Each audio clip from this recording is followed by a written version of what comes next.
So hello there and welcome back to our Q&A live session.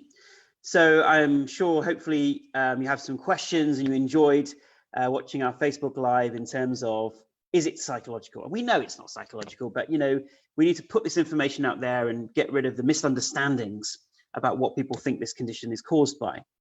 So what I'd love for you to do now is just let me know where you're tuning in from. It's always nice to connect with you. So just we'll give you a bit of a shout out if you let us know which country you're tuning in from, or perhaps which city. It's going to bring up the feed now.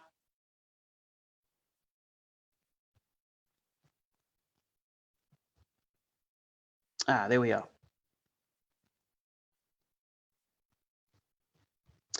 Judith from Holland, lovely to see you. Tiffany tuning in from Wisconsin in the US, saying it's 100 degrees there right now. Gosh, I hope you're keeping cool out there in the US. Francis from Ireland, hi there. Michaela from Hanover in Germany. Amma tuning in from Toronto. And you know, I am hoping that that next year I have the opportunity to come to the US. Perhaps Canada. I can't promise anything yet, but it'd be lovely to do a North America tour. Tara saying Alex in Shetland. Jamie in Dallas, Texas. Great to see you.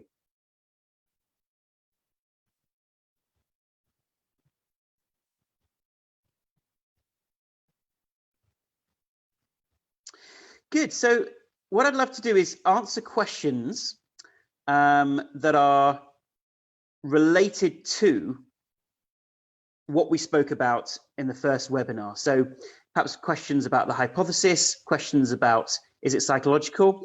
And if you've already done the program, or you have the program and you've got questions specifically about the program, please email in to our clinic and we'll be able to answer those questions. And obviously we'll be starting our next webinar series on the 5th anyway, so I'll be able to answer your questions there. Antonina from Chicago, welcome to you.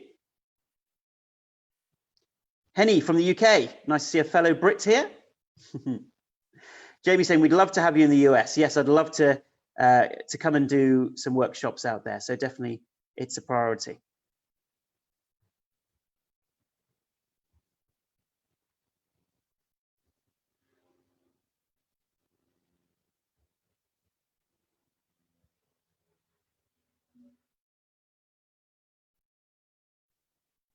So we have a question here from Astrid.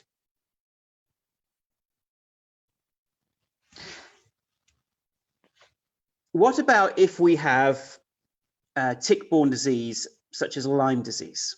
Yeah, now, very good question. Lyme certainly can be a trigger infection for one of these conditions, such as MCS, fibromyalgia, etc. And therefore, in terms of chronic Lyme disease, the question is, what is causing the ongoing symptoms? So there can be an initial phase where the bacteria itself is causing the symptoms, just like happens with Epstein-Barr virus, for instance, which used to be the catch-all cause for ME/CFS, but we've now dialed that back and actually saying, well, actually, that's probably just a trigger. So in the same way, Lyme disease can be certainly a trigger. Then, if that immune system and that nervous system gets stuck in that response that we've talked about, then Lyme can become yet another opportunistic infection that never fully gets fought off because the system itself is weakened and it can't fight off various opportunistic infections in the body. And what's the reasoning behind this? Well, we know that in the adult population, there are many people who carry the Borrelia bacteria, okay, in their body as an opportunistic infection, but they are symptom-free. So having the Borrelia infection in your body does not necessarily mean that you have symptoms as a result of it. And that's the key point, right? So the reason our program can help people who have Lyme, and in fact, we've got many people who've had Lyme. One of the testimonials on our website is from a person from Lyme. One of our coaches, in fact, had Lyme as well. And went on to make a recovery using the program. So having the diagnosis of having Lyme disease doesn't necessarily mean that our program can't actually help you recover. Okay. Hello to Mari from Atlanta. Hello to you.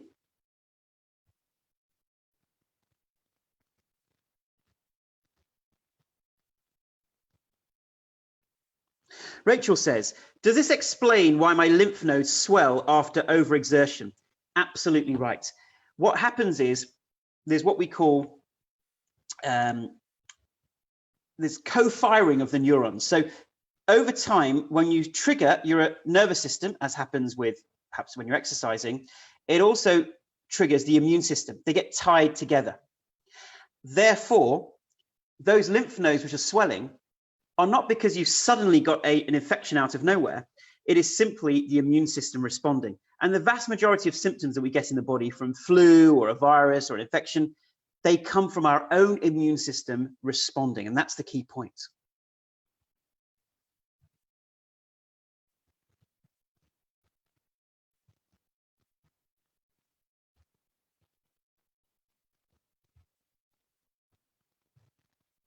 Can this program help to recover from PTSD?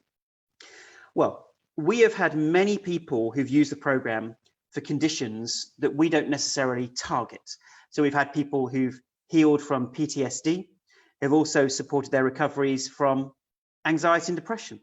Now, we don't specifically, with depression, we don't specifically prescribe it for that, but we know that a range of different conditions which have both a physiological component and a brain component can be supported and healed through this program. Josephine from Ireland, nice to see you. What happens if you have symptoms 24/7? Does it take longer to recover? I'm extremely dizzy 24/7. Dizziness is often caused by this autonomic dysfunction. So it can be as a result of inefficient or reduced blood flow to the brain, which can cause the dizziness. There can be differences or challenges when it comes to blood pressure. And because of the overstimulation of the brain, there can also be dizziness as a result of overstimulation of the neuronal networks. So there can be many different reasons that cause this dizziness to occur. And if you're experiencing that 24/7, first of all, I just want to acknowledge that I know that must be very challenging and a difficult situation to be in. And I don't necessarily think it would take longer.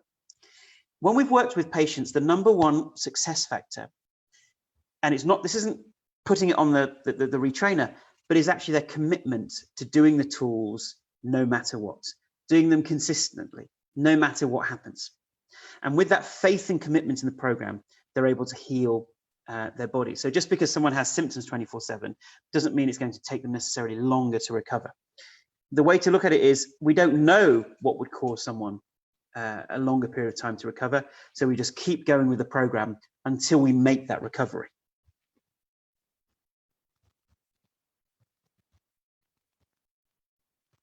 Am is saying, do you know of any babies born with ME/CFS? I was born with issues with respect to profound fatigue. I've always needed more sleep, but now I'm in a full-blown ME episode.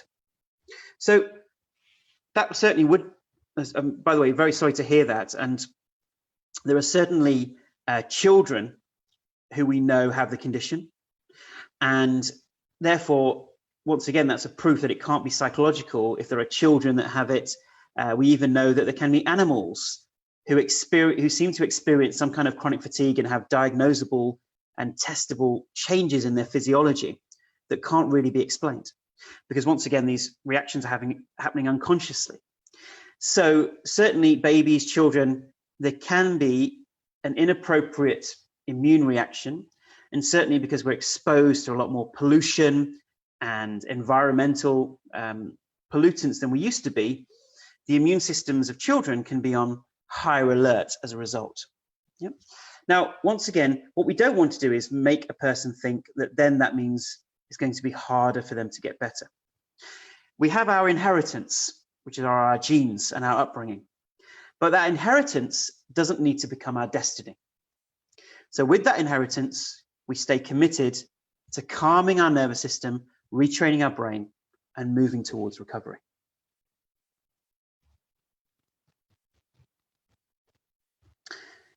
Margaret from Yorkshire, great to see you. Peter from Sweden, nice to see you.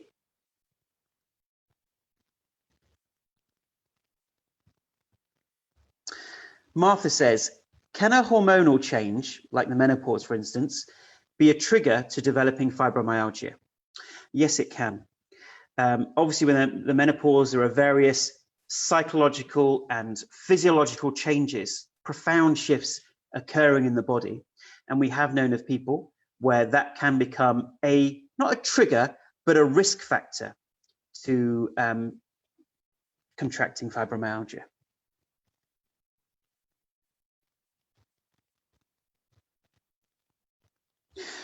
Patty's saying, what's the difference between a limbic system injury and the amygdala? Depends how we define injury. Yeah? There are certain conditions where the limbic system actually sustains an injury, where actually some of the physical makeup, like the hardware of the brain, has actually got damaged. We're talking about something very different here, which is there can be shrinking or expansion of various brain structures which need retraining. And certainly the amygdala and the insula are two brain structures that have now been clinically proven to be involved in conditioned immune responses. It's the work of Dr. Pachero Lopez, who's doing some groundbreaking work in this area. Therefore, I wouldn't call this limbic system injury. And if somebody is calling, if another program out there is calling it a limbic system injury and saying that that injury is now being repaired, for me, that's not the way that we look at it. It's not a hardware injury or damage. It is a conditioning.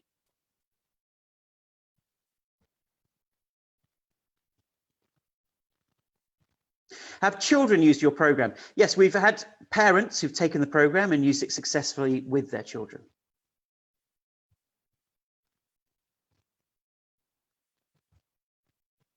Great, so just going through your questions here. And once again, please do share this on other groups. It's always great to let more people know and understand, this new hypothesis as to what might be causing this.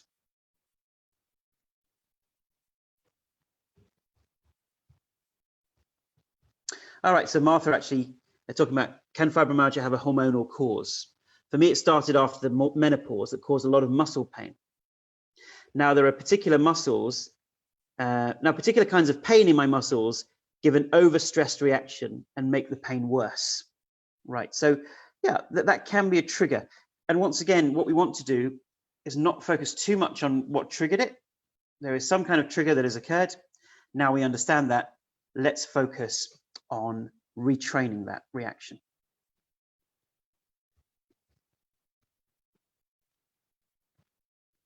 Francis asking about the psychological components of this condition. And, once again, it's medicine that splits the different categories. This is the immune system. This is part of the hospital that deals with the immune system. This is the psychology department. This is the endocrinology department, etc. Everything is separated. And it's recognizing that that's an artificial separation. Are we saying the condition is psychological? No. Are we saying that psychological processes could impact on our recovery? Yes.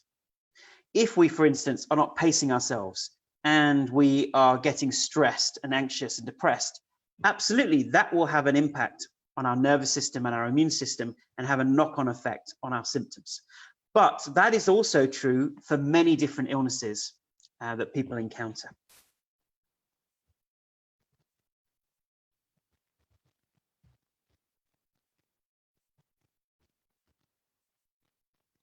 Tracy's saying, I find a virus takes me from mild to moderate ME/CFS symptoms to bedridden. It's just taken me 6 months to recover and get back to work. Can you explain what's happening here in relation to the hypothesis? Well, Tracy, I'm not sure if this is just a one-off or you've said that you had it, you recovered, and then another virus came along. Now, if another virus came along and we were in the same levels of stress that we had in the previous episode, then the brain is simply reenacting the same process again, where we've got a lot of stress, so that castle is vulnerable. We have a lot of stress, and that stress then means that the nervous system and the immune system overreact, and it learns that reaction. So in the same way, we may have healed and recovered, but if we don't watch our stress levels, whether it's mental, physical, or emotional stress, then a new virus may come along and we may reenact the same scenario again. And that may be what is causing that. And to support your recovery, just keep going. And I know that's my mantra. Keep going with the program. It's the only game in town. What other choice do we have? When we keep going with the program, when we keep committing and persevering, then eventually the brain has to get the message to come out of this survival response.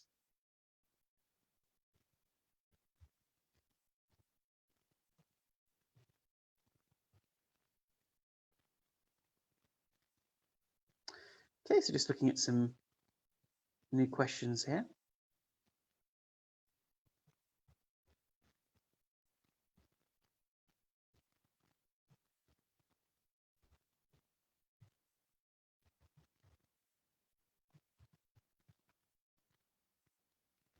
Dinos, please explain why people with various infections, bacterial infections, are not affected by them.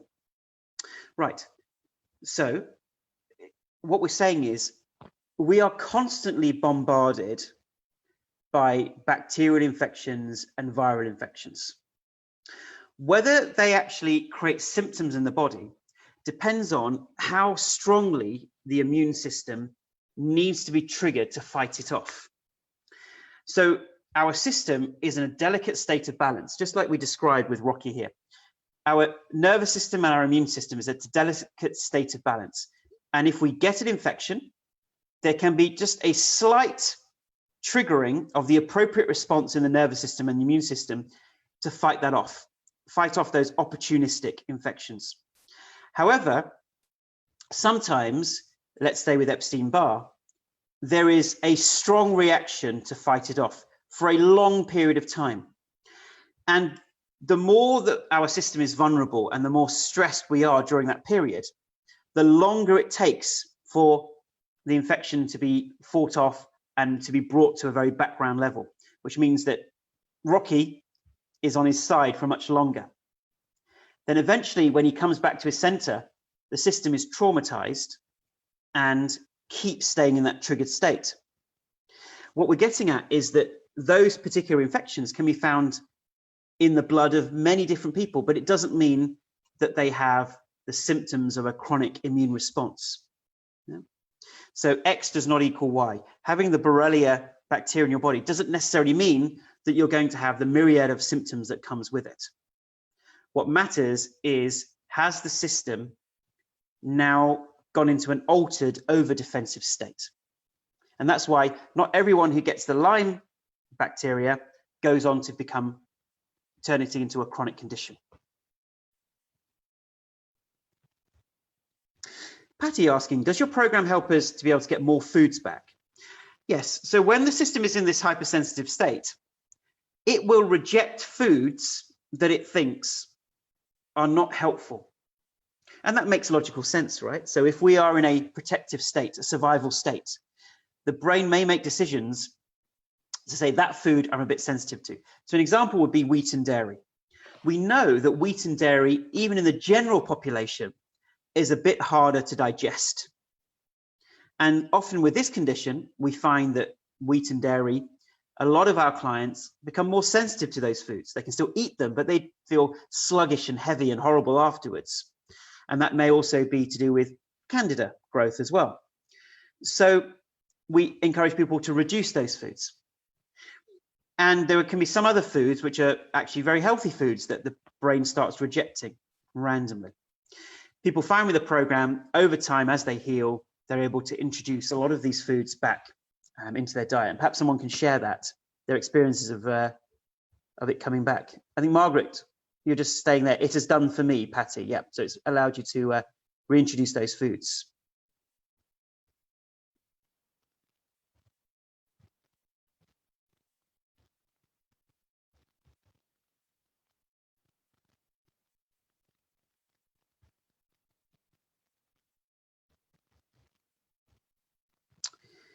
Good. So once again, please do share this, give us a like, give us a thumb up or a heart. Always nice to see those across the screen. And please do share this across your social media channels. And anyone that you know that's suffering from the condition, it's always great for people to understand this new way of looking at the condition.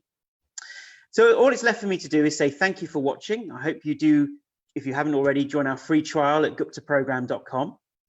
And I hopefully will see you soon, perhaps at a face-to-face workshop, perhaps in the US, perhaps in our webinar series starting on Monday, the 5th of August. And once again, whatever you're experiencing, I want to give you that hope that so many people do heal from this condition. Whatever you read, all the negative stuff you read, lots of people get better. And I believe that you have that ability too. So never give up that hope that somehow you can't get better. And even if you've used the Gupta program or some other similar brain retraining program, just recommit, keep going, get back into it. Just because you've had a dip, it doesn't mean that you can't go on to make another recovery. A dip doesn't mean that the Gupta program hasn't worked. It simply means that the brain's got overstimulated, overexcited again, and created this defensive response. So keep going. I really believe in you, and you can do this. So thank you for watching, and I'll see you soon. Goodbye.